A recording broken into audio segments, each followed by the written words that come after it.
सर्वप्रथम सबैलाई स्वागत छ।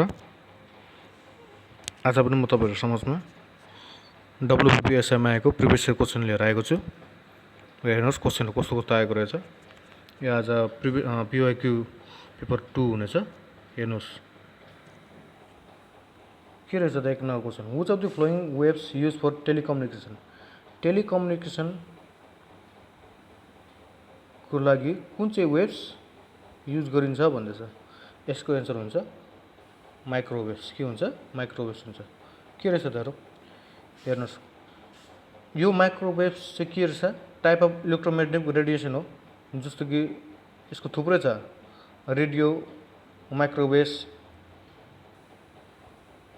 Infrared visible light ultraviolet X rays gamma rays. हेर्नुस् रेडियो के रहेछ use to broadcast radio and television. Microwaves के use in cooking radar telephone and other signals. Infrared भनेको transmit heat from sun fires and radiator. Visible light भनेको make things able to see मतलब हेर्नु सक्नेलाई भन्छ visible light. Ultraviolet भनेको absorb by the skin use in fluorescent tubes. X ray भनेको use to view inside of bodies and object मतलब भित्रको चिजहरूलाई हेर्नु। गामा रेज भनेको use in medicine for killing cancer cells. Cancer सेल्सलाई मार्नको निम्ति जुन चाहिँ मेडिसिन युज गर्छ त्यो केमा आउँछ गामा रेजमा आउँछ। हेरौँ के रहेछ त।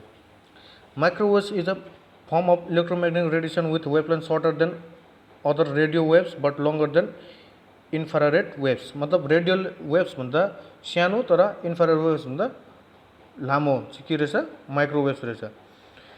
अनि यसको इक्जाम्पल हेरौँ के गर्छ माइक्रोवेव्सको इक्जाम्पल रडार रहेछ wifi Bluetooth GPS microwave ovens medical equipment communication system satellite communication अघि भनिहाल्यो टेलिकम्युनिकेसन। यो चाहिँ के हो माइक्रोवेभको एक्जाम्पल हो। इन्फ्रारेड के रहेछ इन्फ्रारेड चाहिँ electromagnetic radiation with longer than visible light. Visible light भन्दा लामो तर माइक्रोवेभ भन्दा सानो त्यो चाहिँ के रहेछ इन्फ्रारेड। यसको एक्जाम्पल के रहेछ sunlight heat remote control incandescent bulb thermal cameras fibre optics यो आउन सक्छ। Astronomical observation physiotherapy animal visions अनि इन्फ्रारेड साउनास यो के रहेछ इन्फ्रारेड वेव्सको एक्जाम्पल। अल्ट्राभायोलेट रेडिएसन के रहेछ अल्ट्राभायोलेट रेडिएसन के रहेछ भिजिबल लाइट भन्दा सानो छोटो तर एक्सरे भन्दा लामो। यसको के रहेछ ultraviolet radiation is present in sunlight सनलाइटमा प्रेजेन्ट हुन्छ and constitute about 10% of the total electromagnetic radiation output from the सनबाट जुन चाहिँ आउटपुट निक्लिन्छ त्यो त्यसको 10% कन्स्टिट्युट गर्छ अरे। एक्जाम्पल अफ अल्ट्राभायोलेट वेव्स के रहेछ सनलाइट ओजोन लेयर फर्मेसन ट्रेनिङ beds black lights germicidal lamps mercury vapour lamps phototherapy welding arcs sterilisation curing materials counterfeit detection fluorescent effect यो इम्पोर्टेन्ट छ फ्लोरोस्क्यान इफेक्ट यो के रहेछ अल्ट्राभायोलेट वेव्सको एक्जाम्पल। एक्सरे के हो X ray are electromagnetic waves with extremely short waves and high frequency falling between ultraviolet light and gamma rays on the electromagnetic spectrums. मतलब ultraviolet रे र गामा रेजको बिचमा जुन चाहिँ हुन्छ त्यो एक्सरे हो। एक्सरेको एक्जाम्पल के हो रेडियोग्राफी प्लेन एक्सरे हुन्छ mammography CT scan fluoroscopy dental x-ray यो के हो एक्सरेको वेभ लो। एक्सरेको आविष्कार कसले गरेको थियो एक्सरेको आविष्कार गरेको थियो विलियम के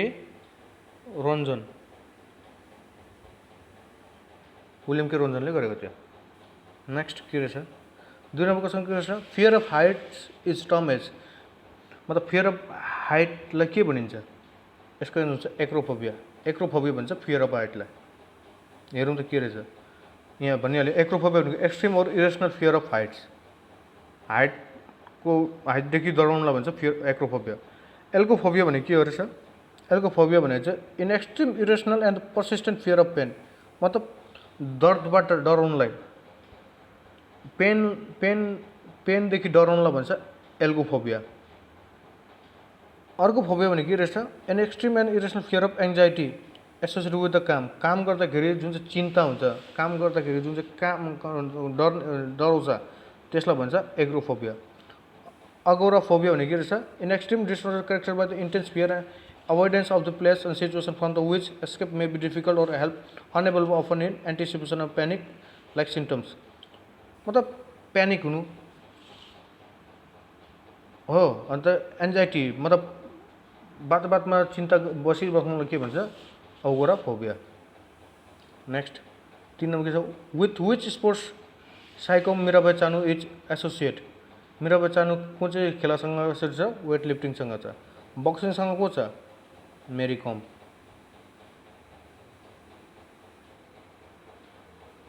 नेक्स्ट 4 नम्बर क्वेसन छ NABARD is associated with. NABARD के हो केसँग उयो छ मतलब एसोसिएट छ rural development urban development industrial development related. यसको हुन्छ रुरल डेभलपमेन्ट. के रहेछ त नबार्ड हेरौँ. The national bank for agriculture and rural development मैले भने त rural development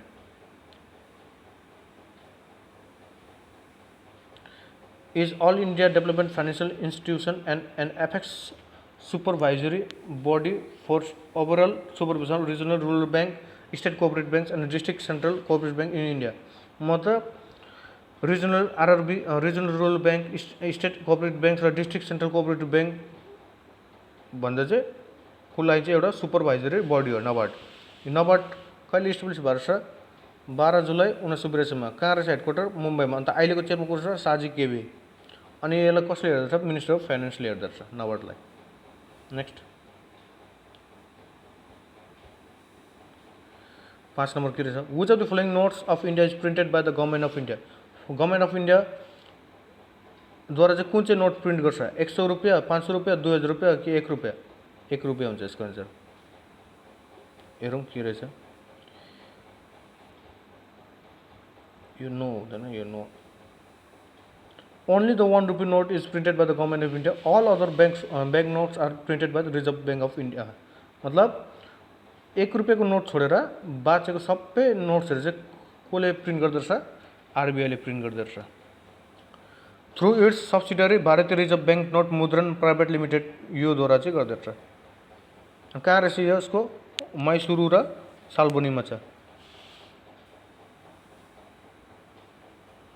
next So number in case of President of India dies while in office, the Vice President of India can act as President of India for a period of. यदि अफिसमा काम गर्दा गर्दै यदि भारतको राष्ट्रपतिको देहान्त भयो भने भारतको उपराष्ट्रपतिले प्रेसिडेन्टको रूपमा कति समयसम्म चाहिँ काम गर्न सक्छ भने के हुन्छ यसको 6 महिनासम्म काम गर्न सक्नुपर्छ. त्यसपछि 6 महिनापछि प्रेसिडेन्टको मतलब यो इलेक्सन हुन्छ या त कसैलाई मतलब प्रेसिडेन्टको इलेक्सन हुन्छ. नेक्स्ट 7 नम्बर के रहेछ which CAPF guards the Indo China border. Indo China border guards कसले गर्छ आइडिबिपीले इन्डो टिबेटन बोर्डर पुलिसले. हेरौँ के रहेछ यिनीहरू. Indo Tibetan border police ITBP is a central armed police force in India under the Ministry of Home Affairs. कसको कुन चाहिँ उयसमा अन्डरमा छ मतलब होम मिनिस्ट्रीको अन्डरमा रहेछ. It is responsible for guarding India's border with the Tibet autonomous region of China. China र इन्डियाको जो बोर्डरलाई गाइड गर्नुलाई चाहिँ ITBP को गठन गरेको थियो. कहिले गरेको थियो इन्डो चाइना वार जुन चाहिँ 1962 मा भएको थियो त्यसको पछि गरेको थियो यसको फर्म. अनि अहिले चाहिँ ITBP को डिजी को हुनुहुँदछ श्री प्रवीण कुमार हुनुहुँदछ. अर्को के रहेछ सशस्त्र सीमा बल SSB is one of the Indian Central Armed Force responsible for guarding India border with Nepal र भुटान. नेपाल र भुटानको बोर्डरलाई गार्ड गर्नको लागि मतलब इन्डियाको तर्फबाट नेपाल र भुटानको जो बोर्डर छ त्यसमा गार्ड गर्नको लागि के गठन गरेको छ SFC गठन गरेको छ. कहिले गठन गरेको रहेछ SFC 1963 मा इन्डो चाइना वारको पछि नै. अनि यसलाई पनि कसले हेर्दछ मिनिस्ट्री अफ होम एफेयर्सले हेर्दछ. DG of Sashastra Seema ball SFC को रहेछ अहिले डिजी श्री सञ्जय सिंघाल रहेछ. The Border Security Force is a central armed police force in India under the ministry. यो पनि होम मिनिस्ट्रीले गर्छ एफएसले. It is responsible for guarding India's border with Pakistan Bangladesh. विशेष गरेर पाकिस्तान र बङ्गलादेशको बोर्डरमा चाहिँ बोर्डर सेक्युरिटी फोर्स तैनात हुन्छ. It was form in the wake of Indo पाक वार अफ 1965. मतलब इन्डो जुन चाहिँ पाक वार 1965 भएको थियो त्यसको उसमा चाहिँ यो BSF को गठन भएको थियो. अहिले BSF को डिजी को रहेछ श्री दलजित सिंह चौधरी. को हुनुहुँदो रहेछ? श्री दलजित सिंह चौधरी। अर्को के रहेछ? The central reserve police force CRPF is the central arm police force in India under the, यो पनि होम मिनिस्ट्री नै छ। The CRPF assist state and union territory in maintain law and order duty अनि internal security, मतलब state या union टेरिटरीमा जुन चाहिँ law and order duty हुन्छ, internal security जुन चाहिँ हुन्छ त्यसमा एसिस्ट गर्छ। साथै it is compose of central reserve police force regular and central reserve police force auxiliary, मतलब यो दुई प्रकारले गरेको थियो। एउटा चाहिँ सेन्ट्रल रिजर्भ फोर्स रेगुलर अनि अक्जिलरी। यो कहिले गठन गरेको थियो? It was establish on 27 July 1939 crown representative public police with the objective, मतलब पहिला के थियो? क्राउन रिप्रेजेन्टेटिभ पुलिस भनेको थियो, त पछाडि गएर के भयो? सेन्ट्रल रिजर्भ पुलिस फोर्स भयो। अनि यो कुन चाहिँ तबाट भएको थियो? एक्ट अफ पार्लियामेन्ट 1949 बाट भएको थियो। अनि CRPF ले के गर्छ? जुन चाहिँ इलेक्सन हुन्छ स्टेटको या युनियन टेरिटरीको त्यसमा भाग लिन्छ। डिजी अफ सेन्ट्रल पुलिस फोर्सको के छ? सेन्ट्रल रिजर्भ पुलिस फोर्सको को रहेछ अहिले? श्री ज्ञानेन्द्र प्रताप सिंह हुनुहुँदो रहेछ डिजी। नेक्स्ट नम्बर के रहेछ? The oldest high court of India is the, oldest high court चाहिँ के थियो? कलकत्ता हाइकोर्ट। हेरौँ के रहेछ। इन्डिया हेज 25 हाइकोर्ट्स, अहिले इन्डियामा कतिवटा हाइकोर्ट छ? 25 हाइकोर्ट छ, जसले which serve as the highest judicial authority in their respective state and union territory. जसले के छ? जति पनि स्टेट छ या युनियन टेरिटरी छ तिनीहरूको जुडिसियरीमा चाहिँ जुडिसियरीको निम्ति सर्भ गर्छ हाइकोर्टले। With the exception of a few share courts for multiple state or territory, अनि कति चाहिँ के छ? मतलब जस्तो कि बङ्गालको जुन चाहिँ कलकत्ता हाइकोर्ट छ त्यो बङ्गाल मात्रै नहेरेर आन्दामान निकोबारको पनि मतलब कसै गर्छ? आन्दामान निकोबार जुन चाहिँ युनियन टेरिटरी छ त्यो पनि कसै गर्छ? मतलब बङ्गालले नै हेर्छ, बङ्गालको हाइकोर्टले नै हेर्छ, कलकत्ता हाइकोर्टले नै। अनि यो constitution of establish framework the high court कुन कुन आर्टिकल को भित्र छ? हाइकोर्ट चाहिँ आर्टिकल 214 देखि 231सम्म छ। कलकत्ता हाइकोर्ट ओल्डेस्ट हाइकोर्ट हो, जो 14 मे 1962 मा भएको थियो इस्टाब्लिस। त्यसपछि मद्रास हाइकोर्ट 26 जुन 1962, त्यसपछि बम्बई हाइकोर्ट 14 अगस्त 1962, त्यहाँबाट जुन चाहिँ अप्सन थियो अलाहाबाद हाइकोर्ट तैलेको कहिले भएको छ? 17 मार्च 1966। अन्त अहिले जुन चाहिँ मतलब 25 नम्बर जुन चाहिँ हाइकोर्ट त्यो चाहिँ के? आन्ध्र प्रदेश हाइकोर्ट हो, जो चाहिँ 1 जनवरी 2019 मा इस्टाब्लिस भएको थियो। मतलब 1 जनवरी 19 सम्म चाहिँ 25 वटा हाइकोर्ट छ, अहिले कुनै नयाँ हाइकोर्ट बनेको छैन। 25 वटा हाइकोर्ट छ अहिले इन्डियामा। Next question 10 number, Rafael Nadal a legendary tennis player is a national of Spain. स्पेनको राफेल नाडाल कहाँको? स्पेनको। Next, which of the following countries participate in Varuna 2018 a joint naval exercise on Arabian sea. मतलब जुन चाहिँ बरुना छ naval exercise अर्थात् जहाँ Arabian सीमा भएको थियो त्यो कुन कुन देशमा चाहिँ भएको थियो? इन्डिया र बङ्गलादेश भएको थियो कि इन्डिया श्रीलङ्का भएको थियो कि इन्डिया फ्रान्स भएको थियो कि इन्डिया इजरायल भएको थियो? इन्डिया र फ्रान्स भएको थियो। हेरौँ के रहेछ त।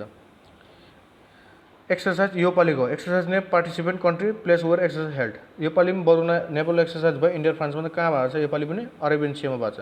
इन्द्र भएको छ। इन्द्र कहाँ को माझ भएको? को देशको छ इन्द्र नेभल एक्सर्साइज? इन्डिया र रसिया। त्यो चाहिँ कहाँ भएको छ? बे अफ बेङ्गलको दुईवटा फेजमा भएको छ। डस्टेलिक 6 मिलिट्री एक्सर्साइज, यो चाहिँ इन्डिया र उज्बेकिस्तानमा चाहिँ भएछ। त्यो कहाँ भएको छ? योपालि औँध या पुणेमा भएको छ। सिम्बेक्स 2015 यो कुन कुन देशमा चाहिँ हुन्छ? इन्डिया र सिङ्गापुर। यो कहाँ छ? मतलब कहाँ हेल्ड गर्यो? योपालि सिङ्गापुरमा। मैत्री 14 इन्डिया र थाइल्यान्ड हो। यो कहाँ हेल्ड गर्यो? उम्रोई मेघालयमा हेल्ड गरेको छ योपालि। जापाट पनि कुन कुन देशमा बिचमा हुन्छ? इन्डिया र रसिया। कहाँ हेल्ड गरेको छ? रसियामा। युद्ध अभ्यास इन्डिया र युएसए। युद्ध अभ्यास 2025 मतलब युद्ध अभ्यास भन्ने बित्तिकै बुझ्नु कि इन्डिया र युएसए बिचमा हुन्छ। कहाँ भएको रहेछ योपालि? अलास्का युएसएमा भएको थियो। शक्ति 8 यो पनि कहाँ छ? शक्ति भयो, वरुण भयो, यो इन्डिया र फ्रान्स हो। फ्रान्स कहाँ भएको रहेछ योपालि? फ्रान्समा भएको रहेछ लार्जेकमा। पासेक चाहिँ कुन कुन देश बिचमा हुँदो रहेछ? इन्डिया र युके। कहाँ भएको रहेछ? नर्थ अरेबियन सीमा भएको छ योपालि। स्लिनेक्स कुन देशमा हुन्छ? इन्डिया र श्रीलङ्का। कहाँ भएको छ योपालि? श्रीलङ्का कोलम्बोमा। बोनोसागर नेभल एक्सर्साइज या कोरपाट कुन चाहिँ देश बिचमा हुन्छ? इन्डिया र बङ्गलादेश। कहाँ भएको छ? Bay of बेङ्गलमा। सम्प्रीति इन्डिया र बङ्गलादेश बिचमा भएको छ। Next 12 number question, the type of mirror use in headlamps of car is the. के रहेछ? मतलब कारको हेडल्याम्पमा युज गर्ने मिरर कुन चाहिँ हुन्छ? स्फेरिकल, कन्केभ मिरर हुन्छ कि स्फेरिकल कन्भेक्स मिरर हुन्छ कि प्लेन मिरर हुन्छ कि प्याराबोलिक कन्केभ मिरर हुन्छ? यसको हुन्छ स्फेरिकल कन्केभ मिरर हुन्छ। के रहेछ त हेरौँ। Example of spherical concave mirror vehicle headlights, torches, shaving mirror जुन चाहिँ हामी सेभिङ मेकअप मिरर जुन चाहिँ मेकअप गर्ने मिरर हुन्छ, dentist mirror, telescope, solar furnace, यो सबै के हो? स्फेरिकल कन्केभ मिररको एक्जाम्पल हो।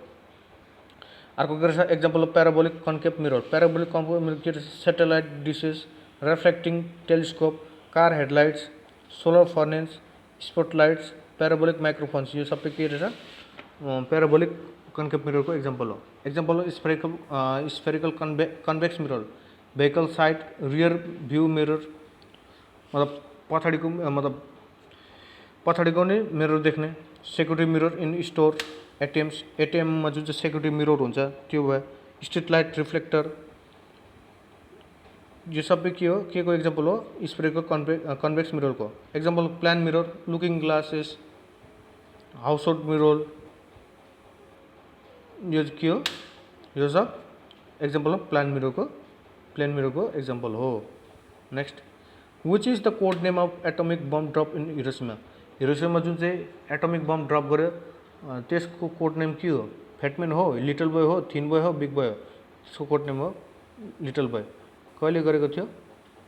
6 अगस्त 1945 मा गरेको थियो। कहाँ गरेको थियो? हिरोसिमा। अनि फेटम्यान चाहिँ के हो? 9 अगस्त 1945 मा गरेको थियो, तर यो चाहिँ कहाँ गरेको थियो? नागासाकीमा।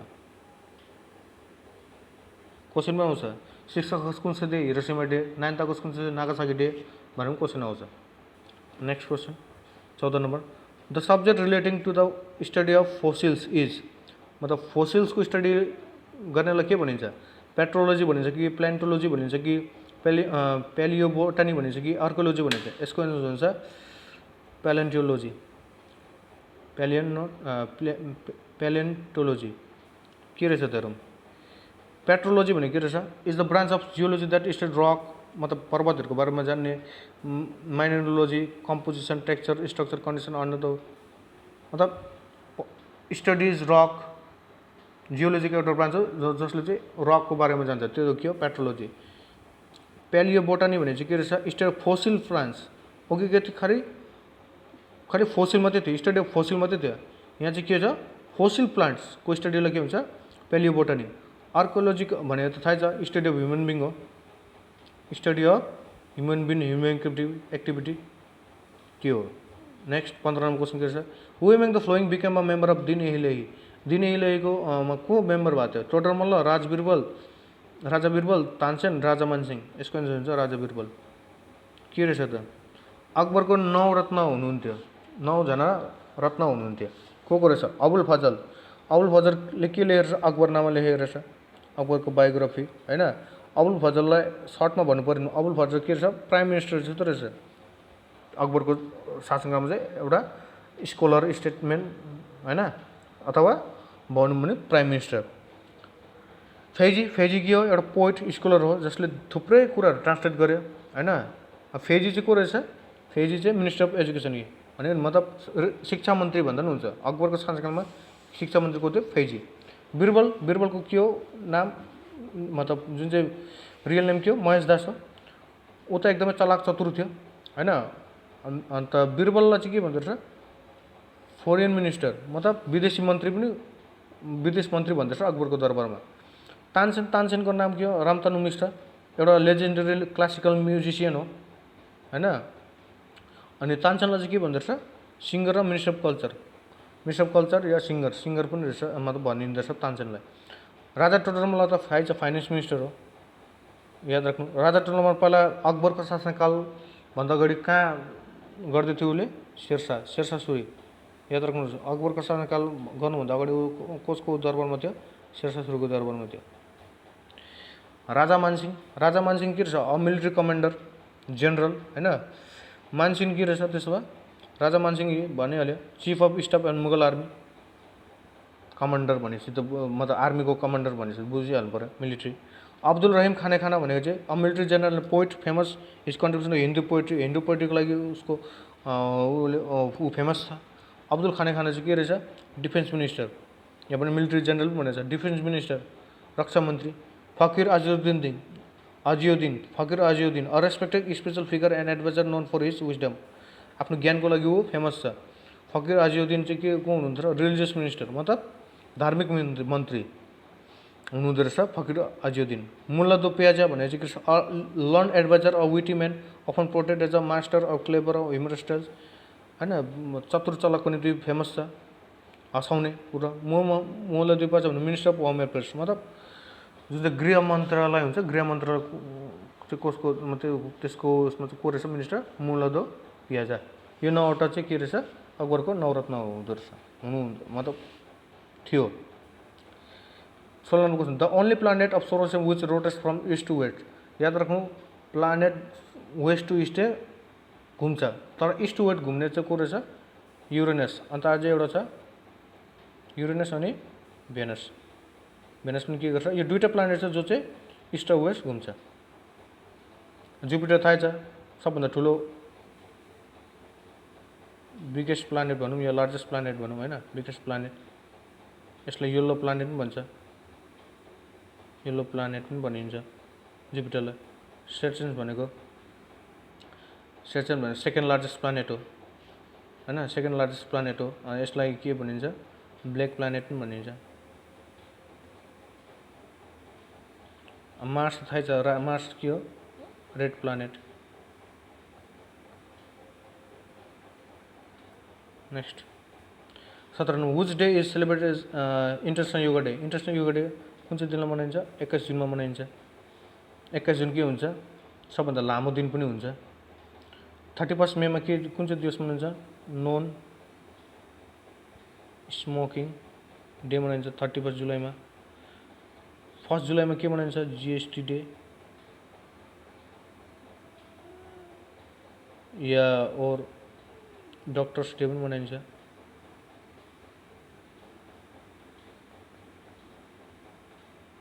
अनि 1 डिसेम्बर के हुन्छ, एड्स डे मनाइन्छ, AIDS day. Next 18 number, under which article the Indian constitution can be amendment. यो हुन्छ आर्टिकल 368 मा चाहिँ के गर्छ, इन्डियन कन्स्टिट्युसन एमेन्ड हुनसक्छ। के रहेछ हेरौँ, यो भनिहाल्यो article 368 power of parliament to amend the constitution procedure. Article 362 के रहेछ, article 362 of the constitution India which deal the right and privilege of the rulers of Indian state. मतलब इन्डियन स्टेटको रुलरलाई राइट र प्रिभिलेज पाउनु थियो, तर त्यसलाई कसले हटायो, मतलब त्यो रिपिल भयो कुन चाहिँ एमेन्डमेन्टबाट, 76 एमेन्डमेन्ट एक्ट 1971 बाट त्यसलाई रिपिल गर्यो, मतलब हटायो। यो जुन चाहिँ अधिकार थियो त्यो अधिकारबाट वञ्चित गर्यो। आर्टिकल 370 थाहै छ, जम्मू कश्मीरको लागि फेमस थियो, जम्मू कश्मीरलाई एउटा स्पेसल स्टेटस दिएको थियो। तर आर्टिकल 370 कहिले हट्यो, अगस्त 5 2019 मा हटायो। के गर्यो हटायो, a presidential order that superseded the previous order and apply all provisions of the Indian constitution to Jammu and Kashmir.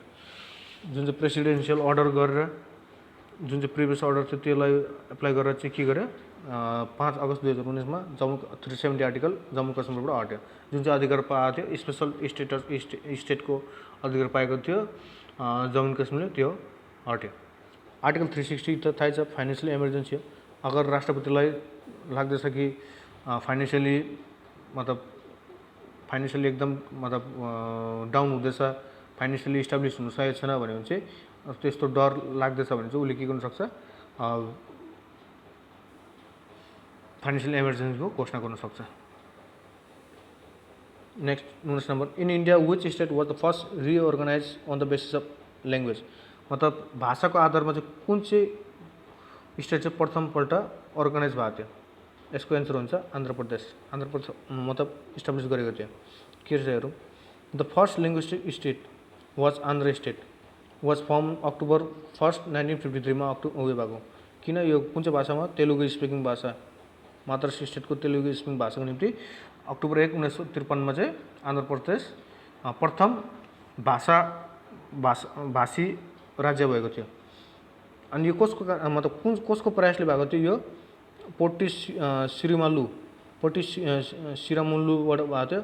उहाँले के गर्नुभएको थियो मतलब undertook a fast unto death मतलब to demand a separate state of Telugu speaker which was intensified the movement after his death December 1952 जब उहाँले fast लियो मतलब आमरण अनसन लियो तब उहाँको डेथपछि चाहिँ यो जुन चाहिँ मुभमेन्ट अझै तीव्र गतिमा गयो अनि 1 अक्टोबर 1953 को दिनमा चाहिँ के भयो आन्ध्र प्रदेश इस्टाब्लिस भयो 20 नम्बर के छ question Henry Louis Vivian Derozio was associate with Theosophical Society Young Bengal movement Asiatic Society या इन्डियन नेसनल कङ्ग्रेस यसको एन्सर हुन्छ यङ बेङ्गल मुभमेन्ट के रहेछ त हेरौँ Young Bengal movement was started in late 1820s and early 1830s in Bengal led by Henry Vivian Derozio जो चाहिँ हिन्दू कलेजको टिचर हुनुहुन्थ्यो होइन मतलब जुन समाज गाउँ समाजमा जुन चलिरहेको थियो जुन चाहिँ कुरीतिहरू त्यो नीतिहरूको विरोधमा चाहिँ स्टुडेन्टहरू सिकाउँदै थियो त्यही गरेर त्यो स्टुडेन्टको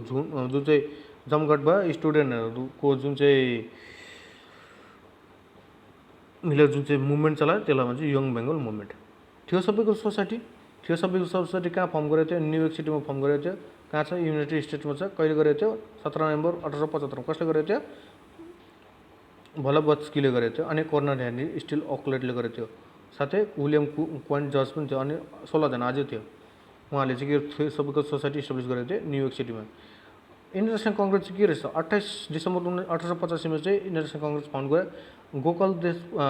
गोकुलदास देशपाल संस्कृत कलेज बम्बईमा गरेको थियो जसमा चाहिँ 72 जनाले पार्टिसिपेट गरेको थियो अनि एलन अक्टोबियन ह्युम जो के थियो जनरल सेक्रेटरी थियो अथवा फादर अफ इन्टरनेसनल कङ्ग्रेस पनि भन्न सकिन्छ अनि फर्स्ट प्रेसिडेन्ट चाहिँ को हुनुहुन्थ्यो उमेश चन्द्र बेनर्जी एसियाटिक सोसाइटी के रहेछ एसियाटिक सोसाइटी 1784 मा इस्टाब्लिस भएको कसले गरेको सर विलियम जोन्सले गर्नुभएको थियो कहिले गरेको थियो भने 15 जनवरी 1784 मा फोर्ट विलियम गरेको कलकत्ताको फोर्ट विलियममा गरेको थियो अनि यसको के उद्देश्य थियो भन्दा चाहिँ encourage oriental studies and the study of Asia history culture science मतलब एसियाको इतिहास सांस्कृतिक साइन्सहरूलाई जान्नलाई चाहिँ ओरिएन्टल स्टडिजको लागि चाहिँ इन्करेज गरेको थियो प्रोत्साहित गरेको थियो एस्थेटिक सोसाइटीले 21 नम्बर के रहेछ which sports was formula 1 is associated formula 1 कुन चाहिँ स्पोर्ट्ससँग एसोसिएटेड छ यो हुन्छ मोटर रेसिङ क्रिकेटमा एउटा छ सिल्ली पोइन्ट भन्ने आउँछ क्वेसन सिल्ली पोइन्ट कुन चाहिँ खेलसँग सम्बन्धित छ भनेर आउँछ यो हो cricket next Khudiram Bose made an attempt on life of the जज Kingsford with the help of मतलब खुदिराम बोसले किङ्सफोर्डलाई मार्ने ट्राई गर्यो कसको हेल्पद्वारा रासबिहारी बोस प्रफुल्ल चाकी जति घोष या विनय कुमार घोष यसको एन्सर हुन्छ प्रफुल्ल चाकी के रहेछ हेरौँ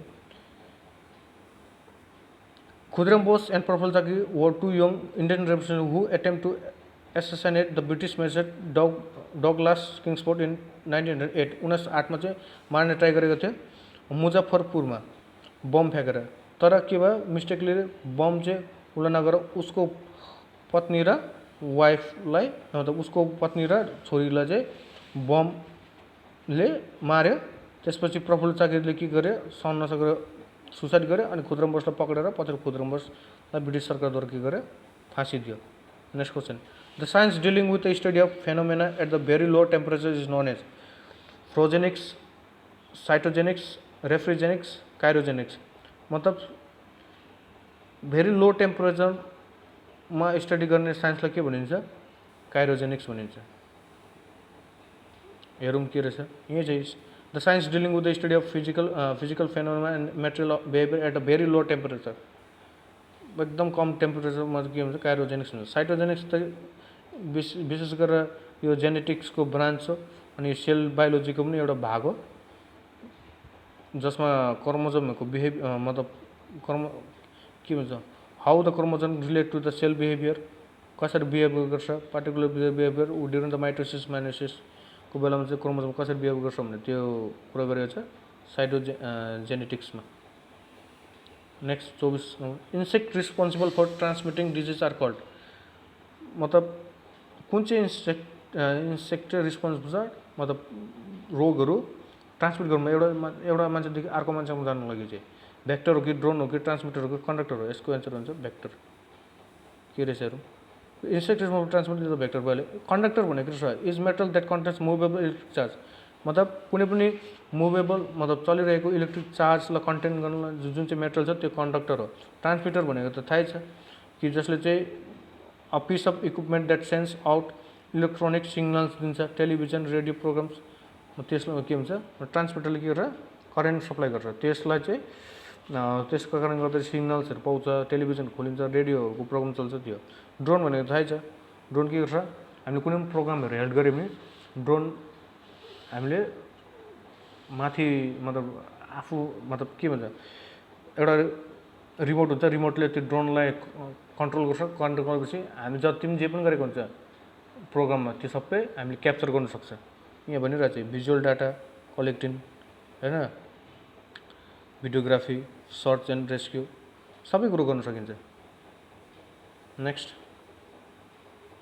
लास्ट क्वेसन के रहेछ 25 number who among the following is the known for his work on medicine during the Gupta period Gupta पिरियडमा चाहिँ मेडिसिनको काम कसले गरेको थियो सौनक हो कि नागार्जुन हो कि सुश्रुत हो कि चरक यसको हुन्छ सुश्रुत को के हुनुहुन्छ सुश्रुत यहाँ यही छ सुश्रुत के रहेछ सुश्रुत एकजना फिजिशियन र सर्जन हुँदो रहेछ हैन मतलब एकदम महत्त्वपूर्ण कन्ट्रिब्युसन छ to the field of plastic and contract surgery 6th सेन्चुरीमा हैन he was the author of Sushruta संहिताको अथर पनि हो अनि जो एक्सक्युज मी गुप्त पिरियडमा आएको थियो चरक को हुनुहुँदो रहेछ चरक चाहिँ आर्युवेदको लागि फेमस छ आर्युवेदमा उहाँले आफ्नो सबै कुरो मतलब आर्युवेद हुनुमा चाहिँ उहाँको ठुलो कन्ट्रिब्युसन थियो हैन अनि उहाँले चरक संहिता पनि लेखेको थियो साथै उहाँ चाहिँ कसको शासनकालमा मतलब कोर्ट फिजिशियन थियो कनिष्क जो चाहिँ कुशन एम्पायरको एकजना राजा हुनुहुन्थ्यो कनिष्क उहाँको शासनकालमा एकजना कोर्ट फिजिशियनको रूपमा हुनुहुन्थ्यो चरक नागार्जुन पनि एउटा इन्डियन फिलोसोफर हो जो 150 देखि 250 ईस्वीमा मतलब थियो हैन this period place him in the late Kushan empire period to Gupta empire there is a separate mention अझै मतलब अझै एउटा नागार्जुन छ जो चाहिँ विशेष गरेर बुद्धिस्ट फिलोसोफरको रूपमा चिनिन्छ सौनक भनेको रहेछ सौनक पनि के रहेछ द पिरियड अफ टिचर्स हुनुहुँदो रहेछ शाखा अफ द अथर्थवेद एउटा अथर्थवेद शाखा Shaunaka it is useful name of the celebrate Sanskrit grammarian मतलब संस्कृत के रहेछ व्याकरण लेख्ने मान्छे हुनुहुँदो रहेछ अथर अफ ऋग्वेद प्रतिशाख्याको अथर हो ब्रहदेवता द चरण view 6 अनुक्रमणिज to the Rigveda and विधान अफ द ऋग्वेद यो चाहिँ को हुनुहुँदो रहेछ सौनक आशा गर्छु सबैलाई मैले जति मबाट हुनसक्छ जति हुनु मतलब बुझाउन मतलब जति पनि छ हुनु त मेरो इङ्ग्लिस त्यस्तो राम्रो छैन तर पनि तपाईँहरूलाई जति मेरोबाट हुने सक्थ्यो मैले तपाईँहरूलाई बुझाएको छु र यसरी नै डेली म 25 क्वेसन गरेर ल्याउने छु र आजको लागि यति नै धन्यवाद।